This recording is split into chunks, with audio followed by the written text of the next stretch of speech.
Good evening and अस्सलाम वालेकुम। वालेकुम अस्सलाम। कैसे हैं आप लोग? बाकी लोग अभी तक ऑनलाइन नहीं हुए। In last class we were discussing about the patient with the meningitis. meningitis क्या है? आप लोगों ने लास्ट क्लास में meningitis, encephalitis, myelitis के बारे में डिस्कस किया था। तो व्हाट इज़ meningitis? आपको क्या लगता है meningitis क्या है? एक शॉर्ट रिव्यू ले लेते हैं until unless के बाकी लोग ऑन एयर हो जाते हैं। ओके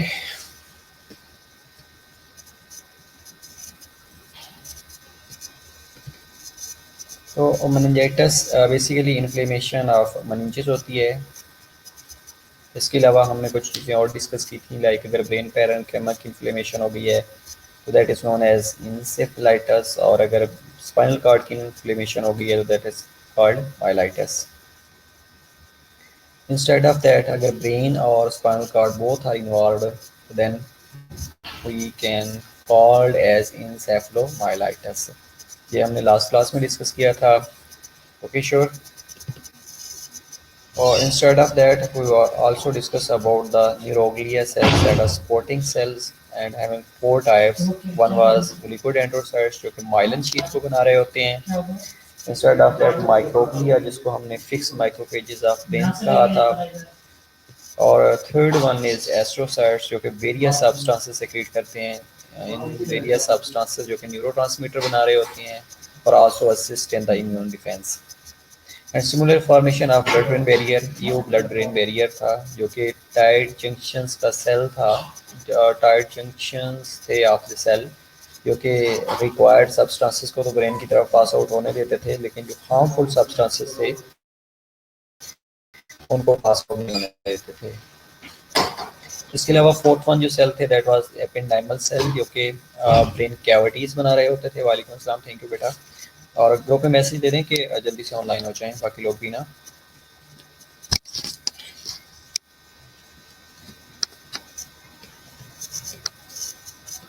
ओके इसके अलावा हमने different layers of the spinal cord discuss किया था।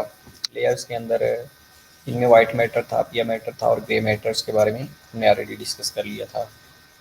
वाइट मैटर में हमने ये कहा था कि outermost portion of spinal cord होता है, इसके अंदर bundles of myelin sheath axons होते हैं जिनको हमने ट्रैक्स का नाम दिया था।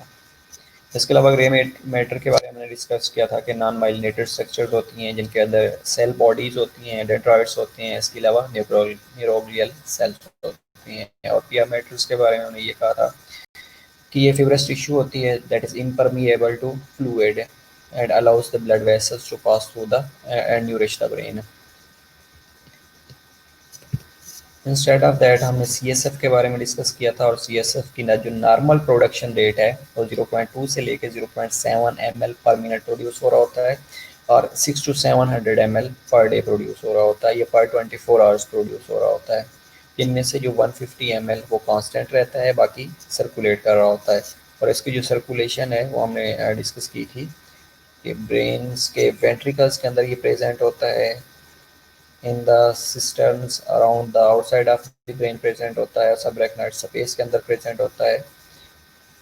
और इसकी जो सर्कुलेशन है वो mainly aided by the pulsation of the choroid plexus and by the motion of the cilia of the ependymal cells. जो ऐसे ही सीडिया मूव कर रहे होते हैं, ये कोरॉइड प्लेक्सस की मूव पल्सेशन होती है, तो उसके साथ जो CSF है वो मूव करना शुरू कर देता है। तो हमने ये भी डिस्कस किया था कि अगर ट्रैक्स जो हैं जहाँ पे CSF ने मूव करना होता है, अगर वहाँ पे ब्लॉकेज आ गई है या CSF की प्रोडक्शन ज़्यादा हो गई है या CSF की अब्जॉर्प्शन कम हो गई है, that will lead to a condition known as hydrocephalus. Okay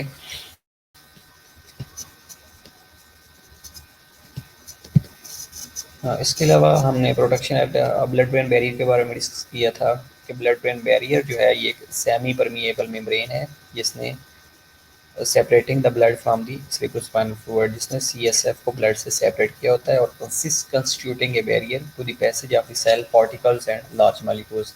अब ये क्या करती है कि जो रिक्वायर्ड चीज़ें होती हैं उनको तो पास आउट होने देती है, लेकिन सम टॉक्सिन्स, सम टॉक्सिक मटेरियल्स या हार्मफुल सब्सटेंसेस को ये पास आउट नहीं होने देती। Basically these are tight junctions form a seal between the adjoining cells of the capillary wall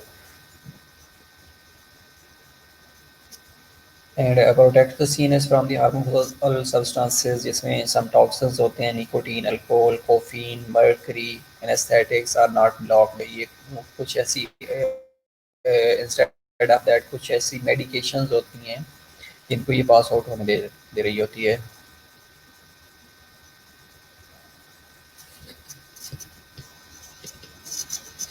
और blood brain barrier exists both at the choroid plexus and at the tissue capillary membrane in the essentially all areas of the brain parenchyma except in some areas of the hypothalamus यहाँ पे present नहीं होता pineal gland पे present नहीं होता और area पोस्टरनिमा इन जगहों पे जो ब्लड ब्रेन बैरियर है वहाँ पे नहीं होता तो इसलिए वहाँ के जो सब्सटेंसेस हैं वो इजीली डिफ्यूज होकर टिश्यू सरफेस में जा सकते हैं इसके अलावा the ease of diffusion in these areas is important because they have sensory receptors that respond to specific changes in the body और इसके अलावा वो चेंजेस क्या क्या हो सकते हैं कोई भी ओस्मोलैरिटी के अंदर चेंज आ रही है ग्लूकोज कंसनट्रेशन के अंदर चेंज आ रही है तो ये हार्मोन्स क्या करते हैं उसको डिटेक्ट करते हैं और सर्टेन कंपनसेटरी मैकेनिज्म्स को एक्टिवेट कर देते हैं जिसमें थ्रस्ट का मैकेनिज्म है जिसमें एंजियोटेंसिन 2 का मैकेनिज्म है तो ये एक्टिवेट होना शुरू हो जाते हैं टू मेंटेन द ओस्मोलैरिटी और इसके अलावा एडीएच भी ट्रिगर हो रहा होता है मेनिंजाइटिस को हमने डिफाइन किया था कि इन्फ्लेमेशन ऑफ द पिया मैटर सेरेक्नॉइड मैटर या सीएसएफ फ्लूइड सब रेक्नॉइड स्पेस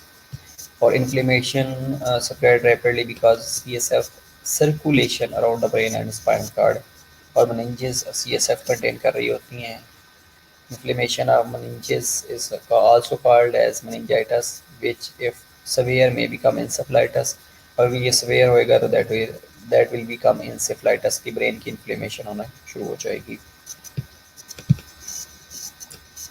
मेनिंजाइटिस की क्लासिफिकेशन के बारे में हमने ऑलरेडी डिस्कस किया था कि two types of acute infectious meningitis होता है जिनमें एक्यूट प्लोराइड मेनिंजाइटिस इसको यूजुअली बैक्टीरियल मेनिंजाइटिस कहा जाता है और दूसरा लिम्फोसिटिक मेनिंजाइटिस होता है जो that is also known as viral meningitis इसके अलावा एक्यूट पाथोजेनिक इन नेचर होते हैं जिनको बैक्टीरियल मेनिंजाइटिस भी कहा जाता है या एसेप्टिक मेनिंजाइटिस होता है यूजुअली एक्यूट वायरल मेनिंजाइटिस और क्रोनिक होता है लाइक टीबी मेनिंजाइटिस हो सकता है स्पाइरोकीट्स हो सकता है या क्रेप्टोकोकल इन्फेक्शन होने की वजह से क्रोनिक मेनिंजाइटिस हो सकता है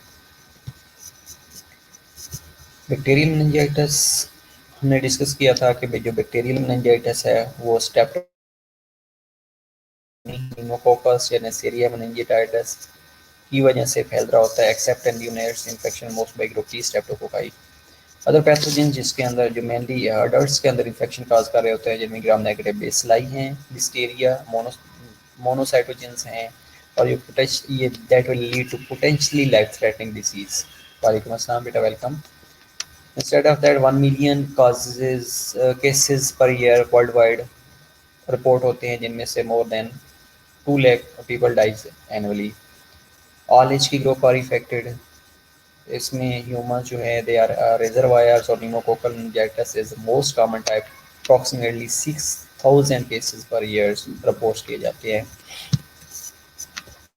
ये एक हमने डिफरेंशिएट किया था इसमें कि एक नॉर्मल पेन है और एक के अंदर इन्फ्लेमेशन हुई हुई है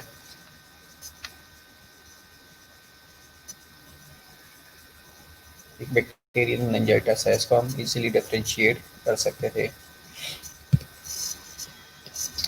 रूट ऑफ ट्रांसमिशंस में हम अगेन डिस्कस कर लेते हैं कि क्या क्या हो सकती हैं और उसके अलावा हमने आज pathology of bacterial meningitis discuss करनी है और वायरल और बैक्टीरियल मेनिंजाइटिस में डिफरेंस क्या होता है ये चीज़ें हमने डिस्कस करनी है that was a short review जो कि हमने लास्ट लेक्चर्स के अंदर डिटेल डिस्कस किया था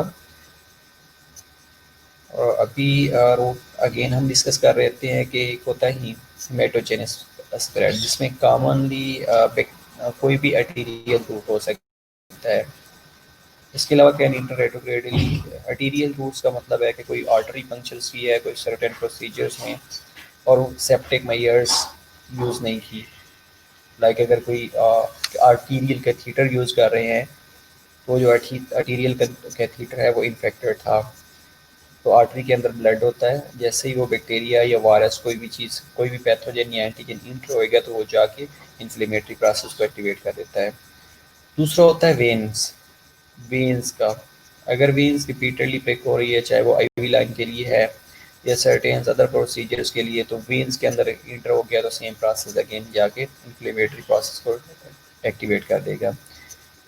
ये होता है ब्लड के थ्रू कैसे स्प्रेड हो रहा है। दूसरा होता है डायरेक्ट इम्प्लांटेशन। इम्प्लांटेशन में कोई भी हो सकता है, ट्रोमा हो गया है, एट्रोजेनिक लाइक एलपी की है किसी प्रोसीजर के लिए या किसी डायग्नोसिस प्रोसीजर के लिए। इंस्टेड ऑफ दैट आपने स्पाइनल एनेस्थीसिया देना था तो उसके लिए आप एलपी कर रहे हैं, तो आप सेप्टिक मयर्स नहीं यूज़ कर रहे, तो that will also lead to meningitis.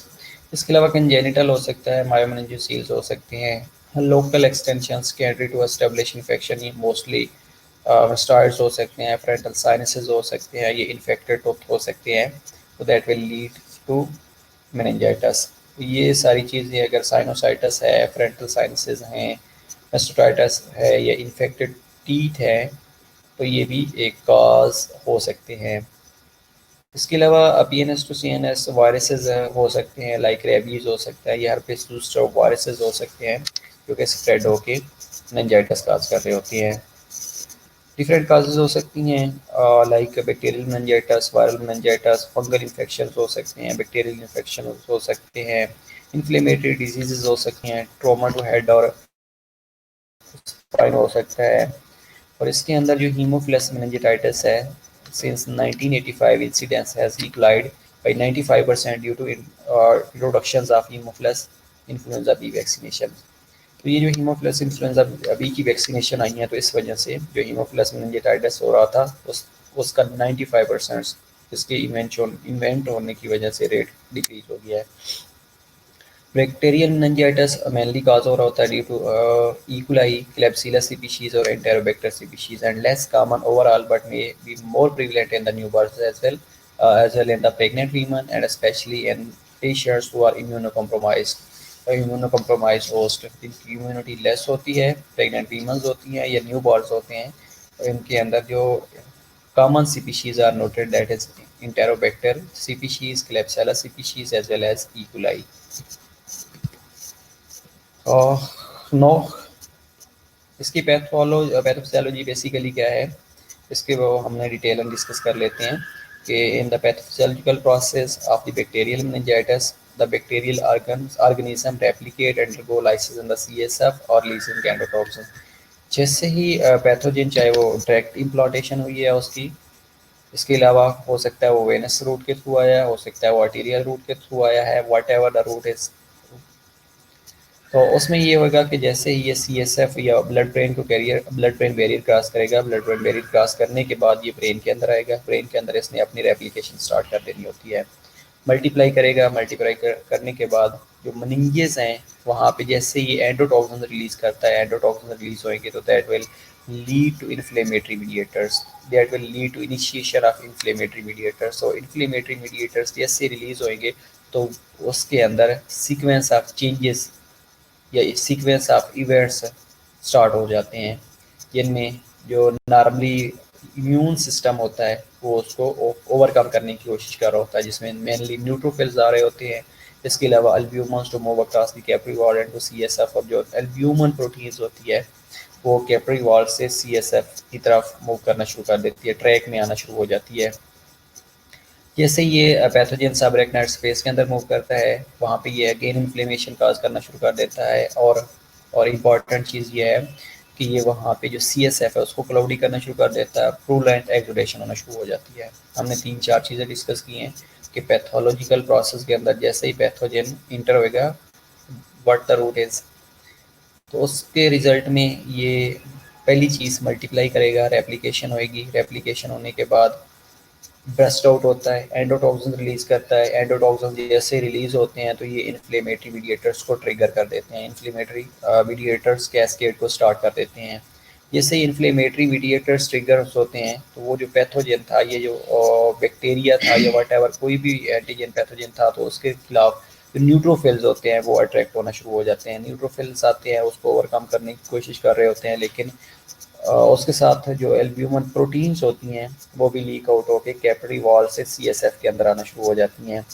अब ये जो न्यूट्रोफिल्स थे इसको ट्रिगर कर रहे होते हैं, कोशिश करते हैं कि हम इसको ओवरकम कर लें, लेकिन ओवरकम होता नहीं है और पैथोजन मूव करता हुआ सब अरेक्नोइड स्पेस के अंदर आ जाता है। सब अरेक्नोइड स्पेस के अंदर जैसे ही आता है तो वहाँ पे जो CSF होता है उसको क्लाउडी करना शुरू कर देता है और इसके अलावा ब्लूलेट एक्सोडेशन होना शुरू हो जाती है। थ्रोम्बोफिलबाइटिस होना शुरू हो सकता है ऑफ दी बल्जिंग, और उसके अलावा बल्जिंग ऑफ दी वेन होना शुरू हो जाती है।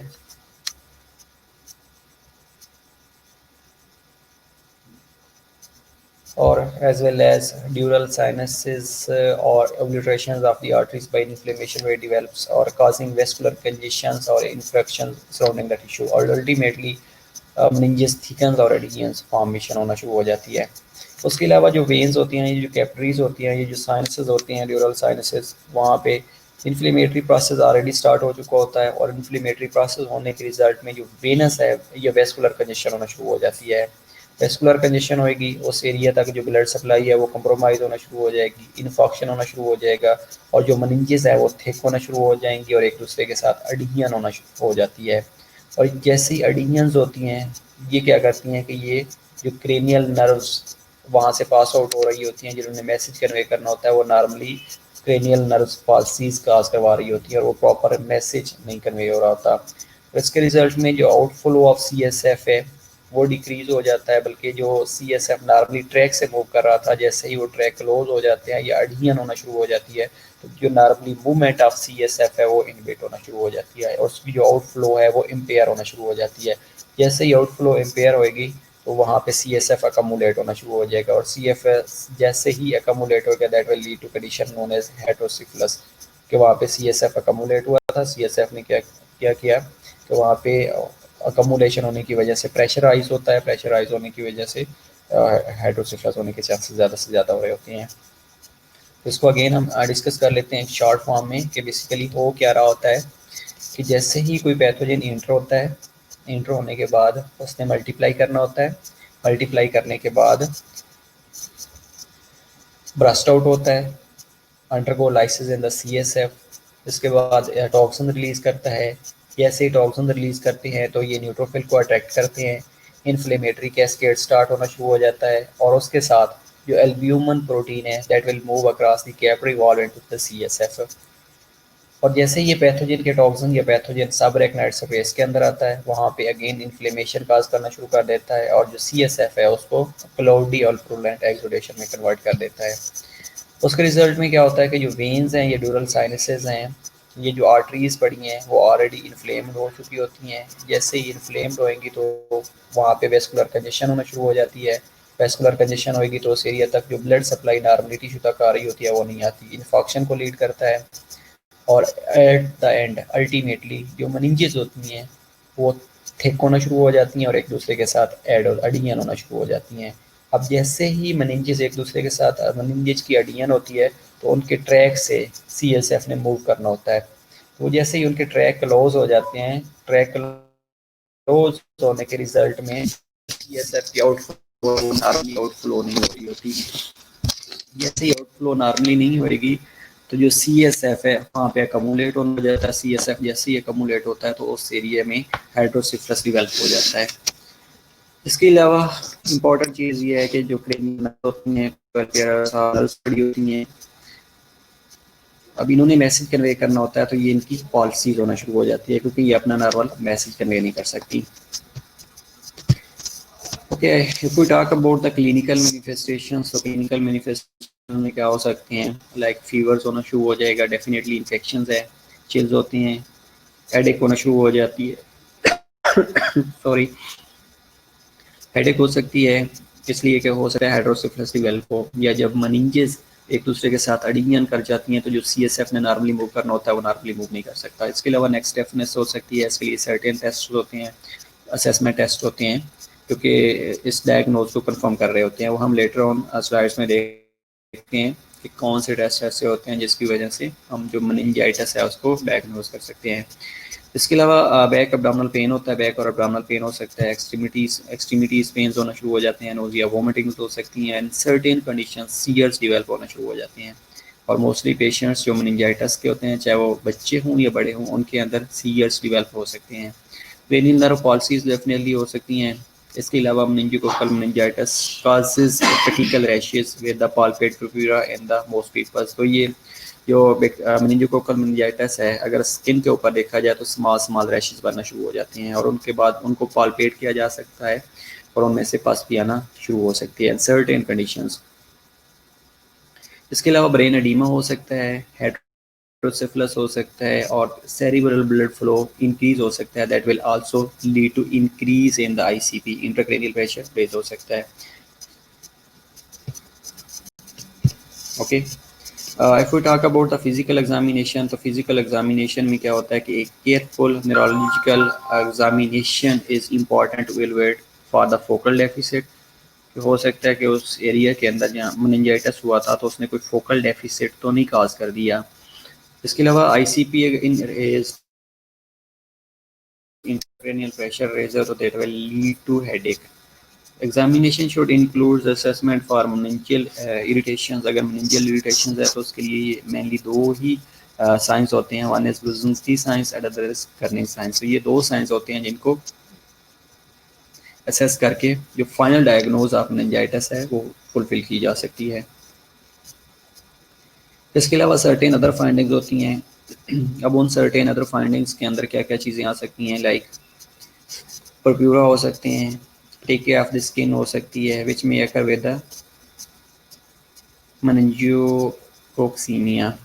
इसके अलावा क्रेनियल नर्व पॉलिसीज या क्रेनियल नर्व डैमेजेस हो सकती हैं, स्पेशली जो 8 क्रेनियल नर्व्स है वो डैमेज हो जाएगी तो उसके रिजल्ट में डेफनेस हो जाती है। जो पेशेंट्स होता है वो सुन नहीं सकता। एंड हाइड्रोसेफलस हो सकता है may occur as a complication of pyogenic meningitis. अगर पायोजेनिक मेनिंजाइटिस की कंडीशन है तो उसके अंदर हाइड्रोसेफलस डेवलप हो जाता है। ओके, तो if we talk about clinical manifestations, तो ये पॉजिटिव कर्निंग साइंस होता है। पॉजिटिव कर्निंग साइंस किस तरह डिटेक्ट किया जा सकता है? When the patient is lying with the thigh flexed on the abdomen, the leg can not be completely extended. इस तरह अगर आप पेशेंट्स जब लाई किया होता है, लेटा हुआ होता है, तो अगर with the thigh flexed on the abdomen, तो अगर आप उसकी थाई को फ्लेक्स करेंगे और abdomen leg can not be completely extended, तो जो लेग है वो कम्प्लीटली एक्सटेंड नहीं आएगी। तो ये साइंस होता है जो कि अगर पॉजिटिव है तो हम कंफर्म कर सकते हैं कि जो पेशेंट्स है that is suffering from meningitis. Okay, दूसरा जो क्लिनिकल मैनिफेस्टेशंस होती हैं उसमें ब्रुजिंस्की साइंस होते हैं। इसमें ये होता है कि the patients neck is flexed. Patients की जो नेक होती है वो फ्लेक्स की जाती है after rolling out cervical trauma या इंजरी। अगर सर्वाइकल को इंजरी नहीं है या जो सर्वाइकल ट्रॉमा है नहीं है तो रोल आउट करने के बाद जो पेशेंट्स की नेक है उसको फ्लेक्स किया जाता है और flexion of knee and hip is produced. जैसे ही आप नेक को फ्लेक्स करेंगे तो उसके साथ जो उसकी हिप है और जो नी है उसके अंदर भी फ्लेक्शन होना शुरू हो जाती है। When the lower extremities of one side is passively flexed, a similar movement is seen in the opposite extremities. अगर एक साइड की lower extremities या one side की passively आप flex करेंगे तो उसके साथ similarly movements is seen in the opposite extremities. Definitely, और Brudzinski signs is a more sensitive indicators of meningeal irritations than Kerning signs. इसके अलावा आप कैसे डायग्नोज कर सकते हैं? Diagnosis of bacterial meningitis is based on the history and physical examination along with the laboratory data. Laboratory data में हमने last time भी कहा था कि क्या क्या चीज़ें डायग्नोज के लिए हम कर सकते हैं, लाइक सीटी करवा सकते हैं, एमआरआई करवा सकते हैं, इसके अलावा एलपी करवा सकते हैं और सर्टेन अदर टेस्ट होते हैं जो कि डिफ्रेंशिएट कर रहे होते हैं कि ये बैक्टीरियल मेनिंजाइटिस है या वायरल मेनिंजाइटिस है। तो डायग्नोज के लिए हमें हिस्ट्री और फिजिकल एग्जामिनेशन के ऊपर रिलाई करना पड़ता है। अब हिस्ट्री में भी पेशेंट्स हो सकता है सीएस की हिस्ट्री दे रहा होता है, फीवर की हिस्ट्री दे रहा होता है, हेडेक की हिस्ट्री दे रहा होता है। इसके अलावा लेबॉर्ट्री फाइंडिंग्स में आप सीबीसी करवा सकते हैं, स्पेशली टू डायग्नोज के जो न्यूट्रोफिल्स हैं उनका लेवल ज़्यादा तो नहीं होगा। इसके अलावा एलपी करवाया जा सकता है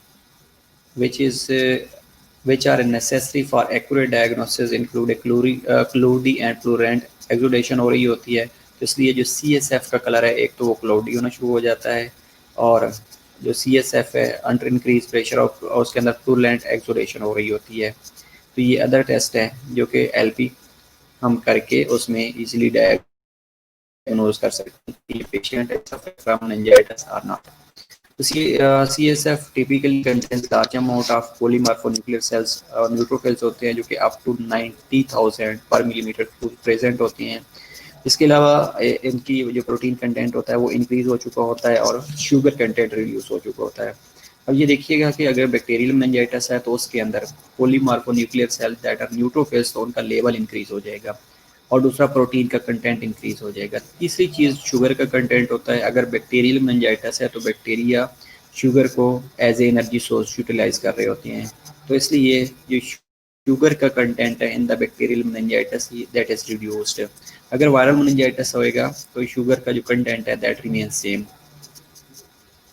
bacteria can be seen on the smear. अगर स्मेयर ग्रोथ करवाई जाए, कल्चर्स करवाया जाए, तो बैक्टीरिया की ग्रोथ उसके ऊपर भी देखी जा सकती है। And can easily B cultured with the appropriate media. अगर मीडिया के ऊपर हम ग्रो करवाएंगे तो टैप स्मेयर के ऊपर ले रहे होते हैं या कल्चर मीडिया के ऊपर ले रहे होते हैं, तो जो बैक्टीरिया है वो इजीली ग्रो कर जाएगा। उससे हमें कंफर्म हो जाएगा कि ये बैक्टीरिया है या वायरसेस हैं।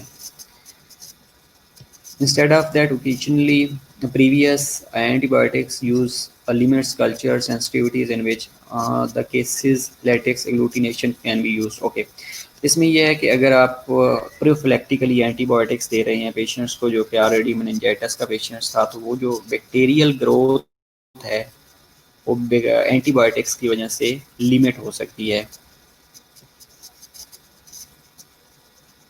इसके अगर इस तरह के कोई केस डिटेक्ट होते हैं तो उसके लिए हम latest agglutination can be used और PCR करवा दिया जाता है। इसके अलावा टेस्टिंग फॉर नेसेरियम मेनिंजाइटिस और इन्फ्लुएंजा और लिस्टेरिया स्पीशीज के लिए PCR रिकमेंड कर दिया जाता है।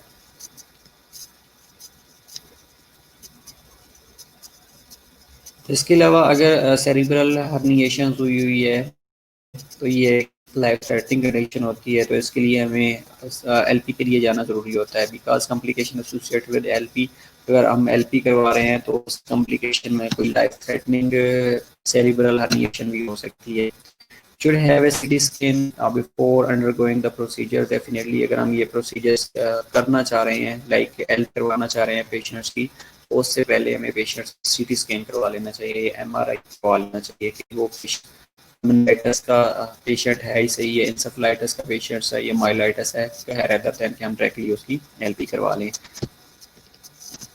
उसके अलावा ये एक CSF एनालिसिस है। CSF एनालिसिस में ये चीज़ें देखी गई हैं कि वायरल मेनिंजाइटिस है, बैक्टीरियल मेनिंजाइटिस है, TB मेनिंजाइटिस है, ये क्रेप्टोकोकल मेनिंजाइटिस है। तो इसमें देखिएगा कि जो वायरल मेनिंजाइटिस है उसके अंदर जो पोलीमार्फोन्यूक्लियर सेल्स होते हैं, क्योंकि हमने न्यूट्रोफिल्स कहा है, वो 50 से लेके 1000 तक होते हैं, और अगर इसका सीरम ग्लूकोज लेवल देखा जाए तो मोर देन 0.5 होता है, और नॉर्मली भी मोर देन 0.5 प्रेजेंट होता है। और जो प्रोटीन का कंटेंट होता है उसमें 0.2 से लेके 0.4 नॉर्मल होता है, और इसके अंदर 0.4 से लेके 0.8 तक प्रेजेंट होता है। इसमें अब जो वायरल मेनिंजाइटिस होता है उसमें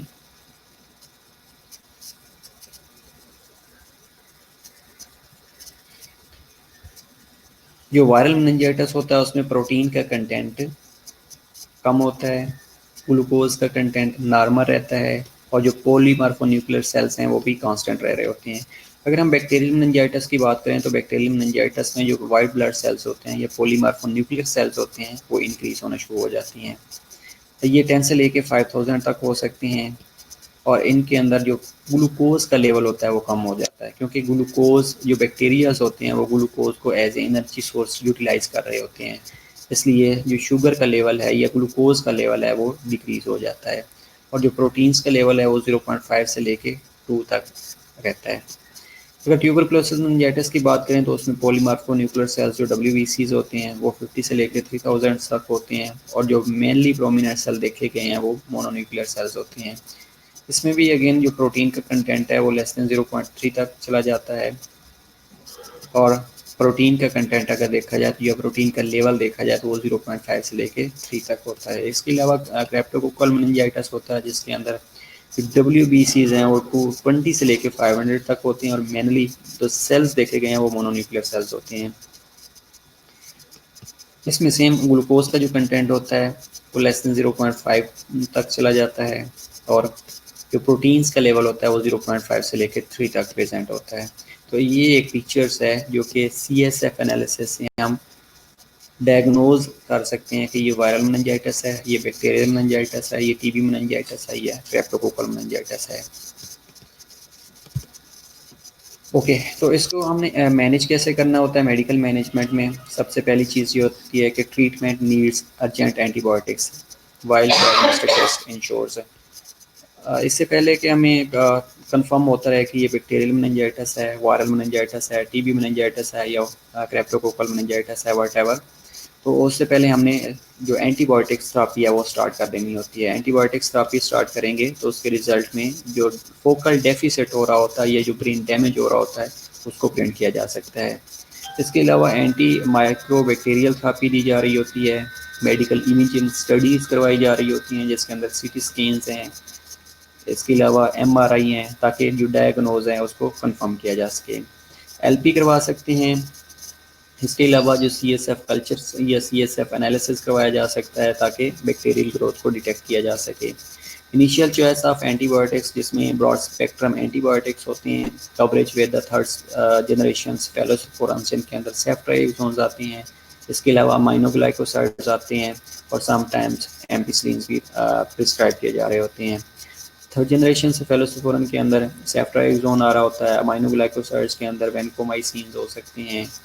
इसके अलावा जेंटामाइसिन, नियोमाइसिन, मिलोमाइसिन ये भी दिए जा रहे होते हैं। ये इसलिए दिए जा रहे होते हैं क्योंकि ये ऐसी ड्रग्स हैं जो कि ब्लड ब्रेन बैरियर क्रॉस कर जाती हैं, और ब्लड ब्रेन बैरियर क्रॉस करने के बाद जाके जो बैक्टीरियल ग्रोथ हो रही होती है उसको इनिबिट कर सकती हैं।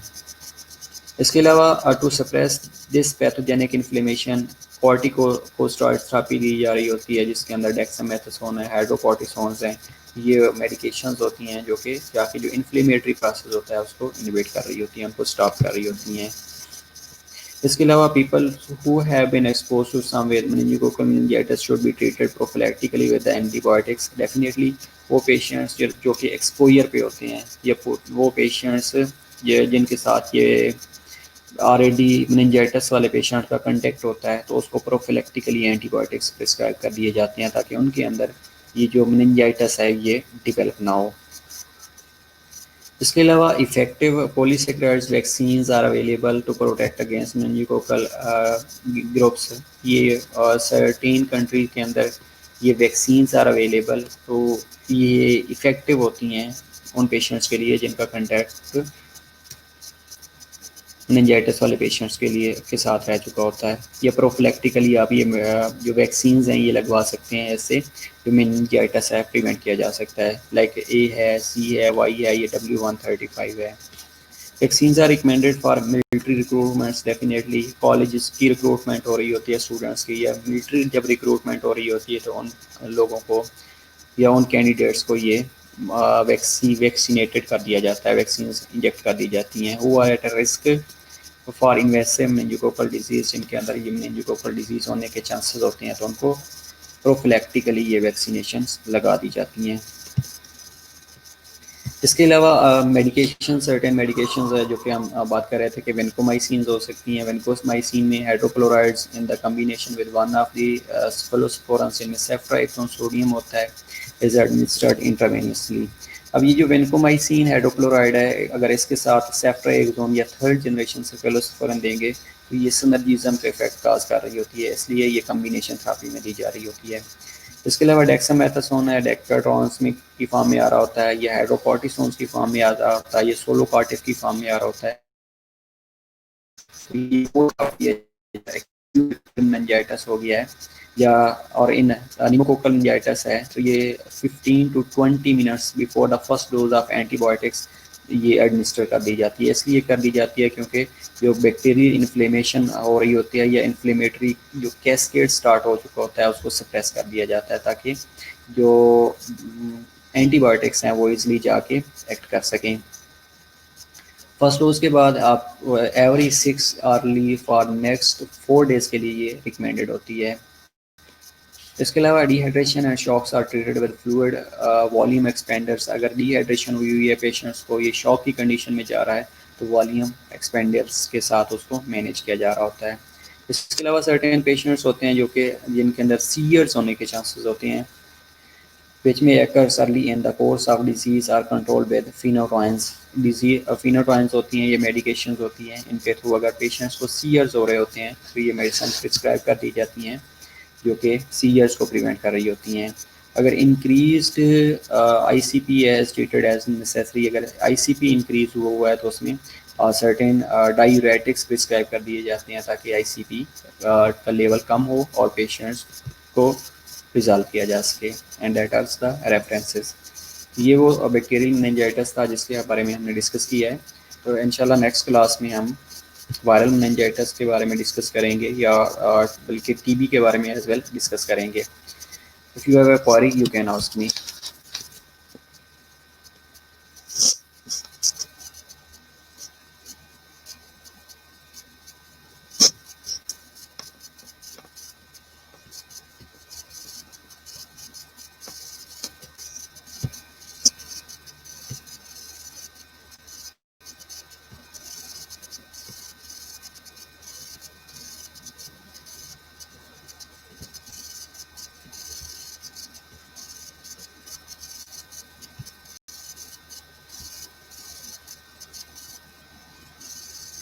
क्लिनिकल मैनिफेस्टेशन या फिजिकल असेसमेंट में ये जो 2 साइंस हैं इसका वेरी वेरी इंपॉर्टेंट, जिसमें फर्स्ट एब्रोजेंसी साइन है और दूसरा कर्निंग साइंस है।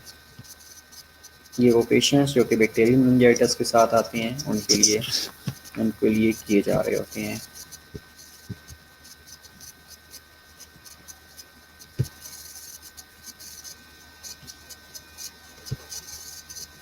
Okay, inshallah we will continue with the TB in the next class.